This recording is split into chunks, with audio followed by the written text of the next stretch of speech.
This view is really something. Ayan naman. Ang ganda. Grabe oh.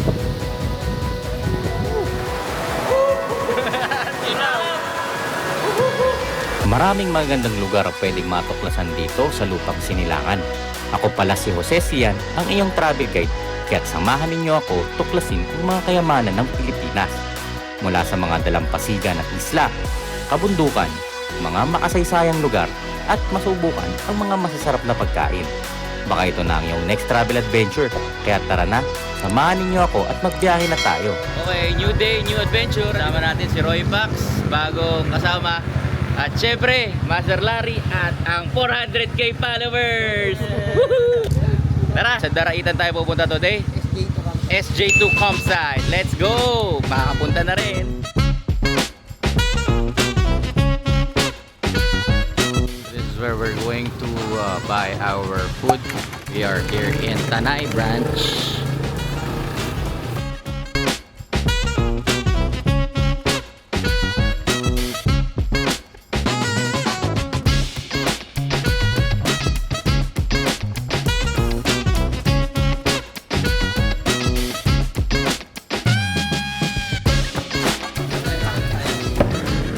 Okay, so habang pamalengke pala, we're heading off to SJ2. May onting rough road lang and tawid ilog na, may bridge na eh. Yeah, let's go!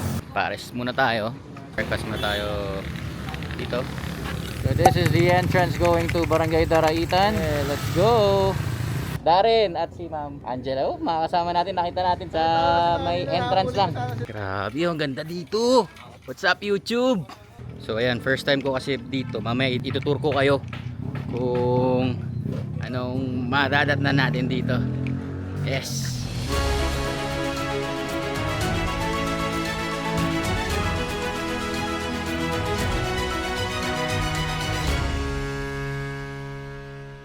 Grabe oh, ang ganda oh.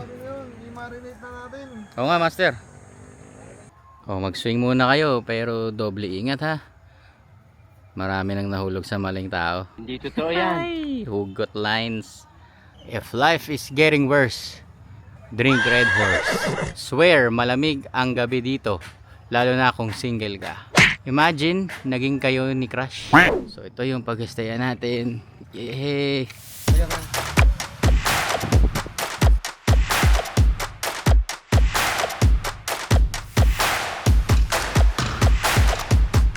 Alright, Ong Fam, meron tayong nakitang cup dito. Mukhang bagay sa akin to ah. All good in the hood. 2.5k pesos para bilhin to. Okay, so room tour muna tayo. Tingnan natin kung ano ang pag-stayan natin dito sa SJ2 Cup. Bale, dito nga pala tayo sa Tropical House. And meron siyang taas tsaka baba. So tara, kayatin natin yung taas. May duyan agad dito. May view ka na ng ilog. Ito yung unang kwarto dito na mayroong electric fan. Kasya na 4 na tao dito. Kahit 5 pwede rin dito magstay. Safety din. Meron din silang fire extinguisher. Pero talaga yung mabenta. Duyan. Yan. May electric fan din. Fire extinguisher. And 4 beds. So kasya dito 4 packs din. So total 8 packs na. As per management, it can accommodate until 15 packs. Pwede ding mag tent pitching within the compound na. 6k Monday to Friday. Pag weekends, that will be 7k. Good for 15 packs. And plus, pwede kayo mag 10 pitch. Para sa akin, pasok na yun sa budget. Kasi ang dami nyo na. Tapos pwede pa kayo magluto and all. Tapos may mga duyan na rin, electric fan. So, wala na kayong po problemahin. All goods na tayo sa price. And by the river siya. So, ang ganda ng scenery. Okay, kasama natin si Gio Ong ng Tondo. So, yan, iihawin natin ito mamaya. Ito naman, minamarinate natin.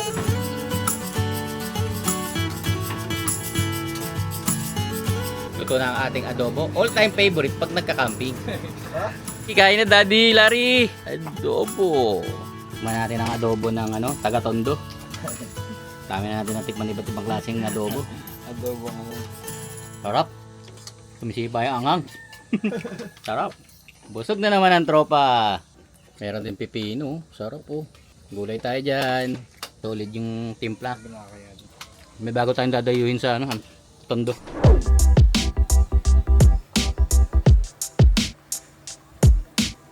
So may mga fees doon sa Tinipak and we'll ask around kung magkano per head. Pero sulit pag pumunta doon. First time, so excited! Tara na, let's go!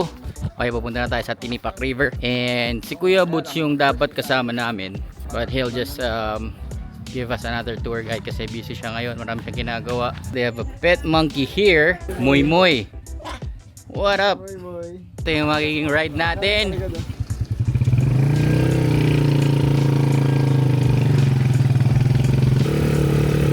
Okay ka lang dyan? All good in the hood. Apir. Yun. Ano pa alam ba? Orianito. Ang environmental is 100 pesos each. Okay. And magkakaroon tayo ng sariling tour guide. Ang tour guide po natin si Ate Vivian. Hello Ate. Kaya magkano yung tour guide? 500 ones to 5. Merong pila ng tricycle. Sa isang tricycle, 3 lang ang pwede. So, i-orient na tayo ni Ma'am Vivian. Ang Tinipak River po is may layong 2.8 kilometers mula rito. Ito po yung part na maaari yung makita sa Tinipak. Ito po yung pinakandulo niya. Ito po yung kuweba. Yan naman po ay optional lang kung gusto nyo lang pong puntahan. May babayaran pa po kayong 50 pesos bawat isa. Pagpunta po natin ng Tinipak, may mga part po dyan na ipagbabawal ko sa inyong puntahan. Halimbawa po pagdating lalo sa tubig kasi malakas po yung current ng tubig. Then sa pagtututure naman po, okay lang po kasi ang part. Then kung pupunta po tayo ng kuweba, kailangan nyo pong mag-rent ng headlamp.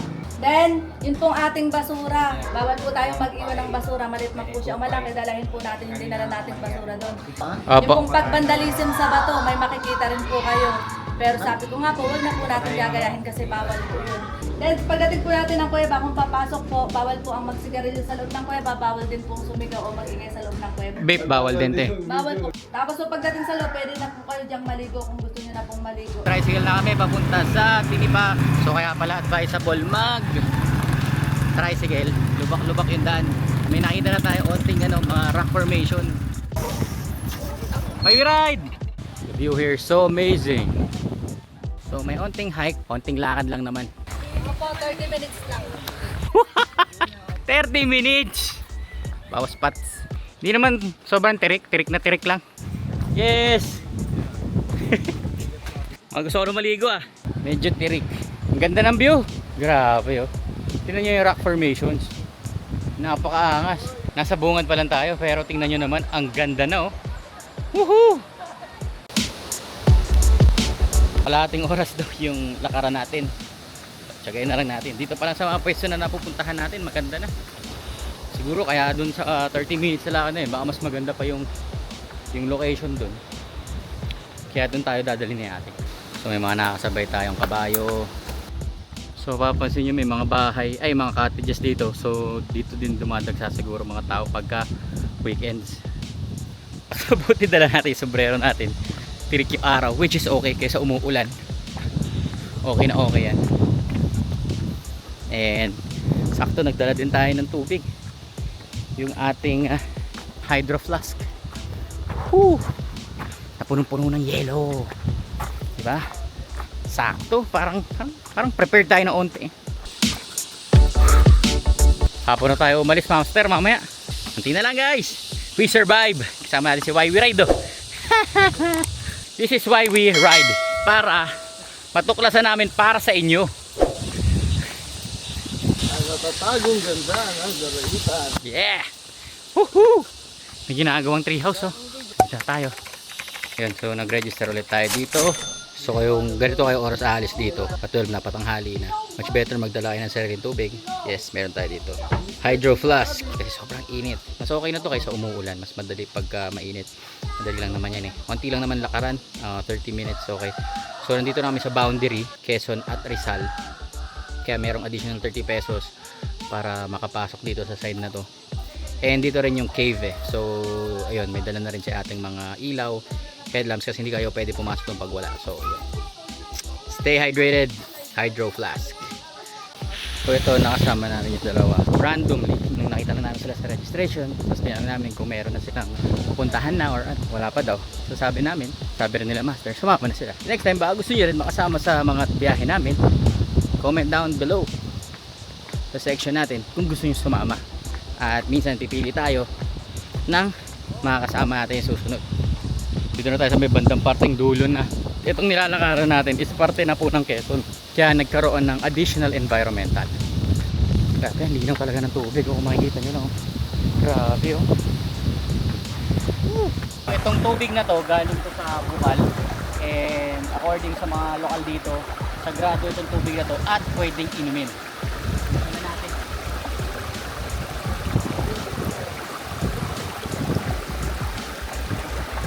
Grabe, napaka-fresh. Sa haba na nilakan natin, sakto-sakto. All goods. Grabe, ang clear oh. Ang linaw guys, sobra. Thankfully, na-experience natin yung banal na tubig na yon. And onting lakaran na lang daw, sabi ni Ate Vivian. Ayan na. Yes! Yan ang campsite no? Grabe, tingnan nyo naman yung view from this point on.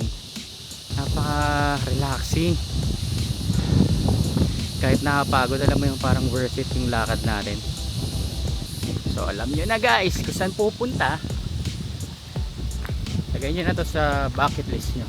Okay, simula na naglalakad kami kanina, walang signal, pero dito merong LTE. Right after ng mahabang hike, pwede kayong magstay dito. So may mga A-cabin din dito. So ayan, additional 20 pesos pag magpipicture kayo. And entrance 10 piso lang. And paalala nila, basura mo, alam mo na, ipitin mo at iuwi mo na lang. Kung muna yung tambak dito. Ito na yung view ng Tinapak River from this campsite. Grabe, ang ganda. Ang linaw ng tubig. Summer ngayon eh, kaya hindi siya malakas mag-agos. Saka pagka malakas kasi tag-ulan yan, medyo maputik-putik, malabo. Ngayon, kalmado lang, clear na clear yung ano. So hanggang doon yan, napakalinaw. Simula nung naglalakad kami, hanggang dito napakalinaw. This view is really something. Tingnan naman, really amazing. Grabe oh. Huhuy! Ganda. Ganda naman dito sa Tinapak River. Sulit yung lakad natin. So may 10 pisong entrance sila ate ang sumingil. So direkta muna tayo sa kuweba. Doon na tayo maliligo para presko at hindi tayo mangingitim. Hindi siya.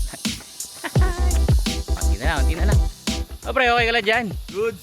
Oh good in the hood. Malapit na. Pre, ano yung ano mo, channel mo men? Roy Pax Gala. Roy Pax Gala. Follow. Yun, follow nyo na lang. So ito na yung medyo humihirap na daan. Sumisikip, tas pataas. Ito yung daan papunta sa kuweba. So ito, medyo tumitirik-tirik na rin yung mga daan. Ingat lang. So yung makikita nyong kagandahan ng mga rock formation, depende yan sa binayad nyo. Kung 10 piso lang, doon lang kayo sa harapan. Pag umabot na kayo dito, medyo malaki-laki na binayaran mo. Meron tayong hagdan na dadaanan. So ito yung man-made lang na hagdan. So ingat kayo guys. Uy! Biglang may packet pang gano'n no. Kundi ka naman talaga pinapagod. So ito maririnig na natin yung agos ng tubig. Uy grabe oh. Ganda. Oh my gosh. No. La. Ganda. So ito yung daan kasi mabato na, hindi na talaga kaya ng lakad na lang. May ginawa sila. Tingnan nyo naman yan. Grabe naman yan. Ang ganda. So ingat lang, huwag kayo masyadong matulala sa view. So tingnan nyo naman yan. Whew. Sabi na hindi maganda pa sa ano eh, sa personal kaysa sa Facebook. Nasobrahan tayo sa Facebook pre. Tingnan nyo, mas maganda dito. So hindi pa to yung parte ng kuweba, pero hindi tayo magpalipad ng drone.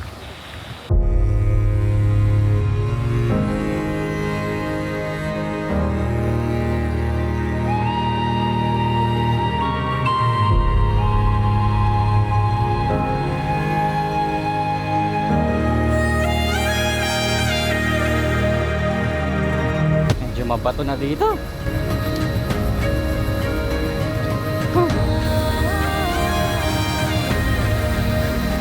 Hiking experience pala dapat dito. Nabudol na naman tayo. Pero all goods, all goods. Okay lang yan. Bira lang naman eh. So ito na yung entrance ng cave na pupuntahan namin. Ayan. At Tinipak Cave. So yan yung ating dadaanan. Okay, so man-made din yung hagdan natin. Okay, so ate, daan-daan ka te ha. Alam kong kabisado mo na, pero sige, mag-ingat pa rin tayo. Wait lang guys, ay. Grabe yung ano.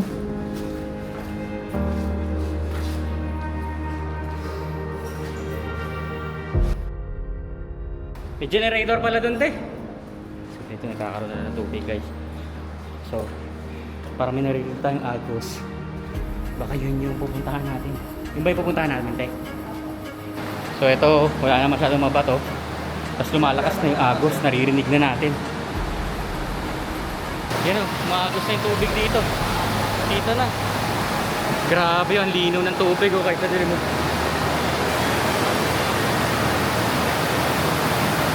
Ligo na tayo! Woohoo!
Okay, so nakabalik na kami. Dito na kami sa kalahating portion ng nilakad namin. Buko muna tayo. Half time break ng lakaran. Busog. Sarap.